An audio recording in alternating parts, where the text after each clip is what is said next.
से लोग थे।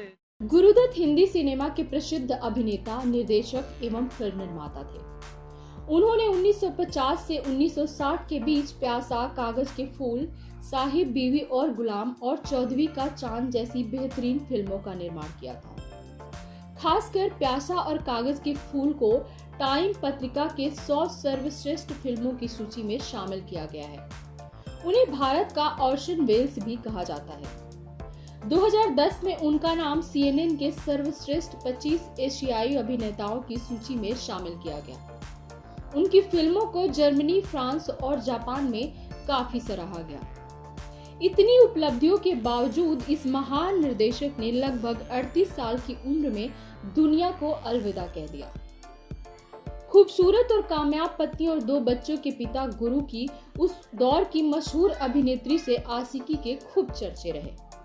कहा जाता है कि गुरुदत्त और गीता बाली के बीच में उस एक्ट्रेस की एंट्री के कारण पहले दोनों का रिश्ता टूटा और फिर गुरुदत्त की जान गई। बता दें कि गुरुदत्त के पिता का नाम शिवशंकर पादुकोण था, वहीं उनकी मां का नाम वसंती पादुकोण था। गुरुदत्त के बचपन का नाम वसंत कुमार शिवशंकर पादुकोण था। बाद में उन्होंने अपना नाम बदलकर गुरुदत्त रख लिया था। 16 साल की उम्र में वह प्रसिद्ध नर्तक और कोरियोग्राफर पंडित उदय शंकर की नृत्य अकादमी में नृत्य सीखने लगे। वर्ष 1943 में नौकरी की तलाश में वह कोलकाता चले गए, जहां उन्होंने लीवर ब्रदर्स कारखाने में टेलीफोन ऑपरेटर के रूप में काम करना शुरू किया। वहां से नौकरी छोड़कर बाद में वह प्रभात फिल्म कंपनी के सहायक निर्देशक के रूप में काम करने लगे। बाद में वो फिल्म एक्टर, डायरेक्टर और प्रोड्यूसर भी बने।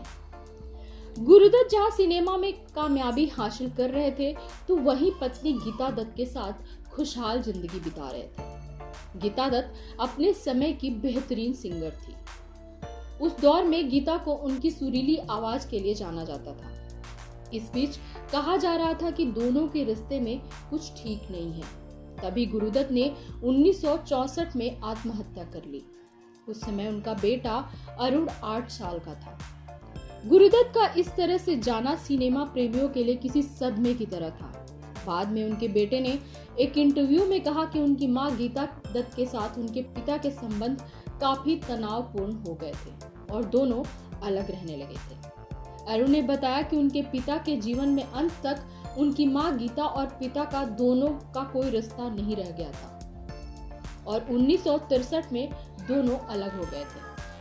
हम महबूब स्टूडियो के पास अपनी माँ के साथ रहते थे। वह बाहर चले गए और पेडर रोड में रहने लगे। तब तक रिश्ता काफी तनावपूर्ण हो चला था। ऐसी अफवाहें थी कि गुरुदत्त वहीदा रहमान के काफी करीब थे और कागज के फूल की असफलता से तनाव में रहने लगे थे और वित्तीय संकट से गुजर रहे थे। अरुण दत्त ने इस बारे में बताया कि ऐसा नहीं था।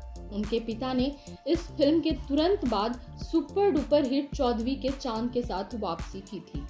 उन्होंने बताया कि दरअसल दोनों के रिश्ते में मूल रूप से विश्वास का टूटना था। जब मेरे पिता ने अपना करियर शुरू किया तब मेरी माँ टॉप पर थी। उसने महसूस किया कि उसके साथ कहीं न कहीं विश्वासघात किया गया है। यह विश्वास का टूटना था जो आपसी संघर्ष का कारण बना। गीता दत्त और गुरुदत्त का रिश्ता एक गलत मोड़ पर आकर टूट गया, लेकिन इसके बावजूद गीता दत्त उन्हें आखिरी समय तक प्यार करती रही। अरुण ने कहा, उनकी मां ने अपने पूर्व पति के मरने के बाद भी 1951 से 1962 तक उनके सभी पत्रों को सुरक्षित रखा था। उनकी मृत्यु के बाद उन्हें शादी के कई प्रस्ताव भी मिले, लेकिन उन्होंने नहीं किया। गीता दत्त उनकी मौत के बाद एक नर्वस ब्रेकडाउन से पीड़ित हुई और 8 साल बाद उनकी भी मृत्यु हो गई। कमेंट सेक्शन में हमें जरूर बताएं हमारा प्रोग्राम आपको कैसा लगा। ऐसे ही दिलचस्प किस्सों के बारे में जानने के लिए हमारे चैनल को लाइक और सब्सक्राइब करें। फिर मिलेंगे अगले वीडियो में, तब तक के लिए अलविदा।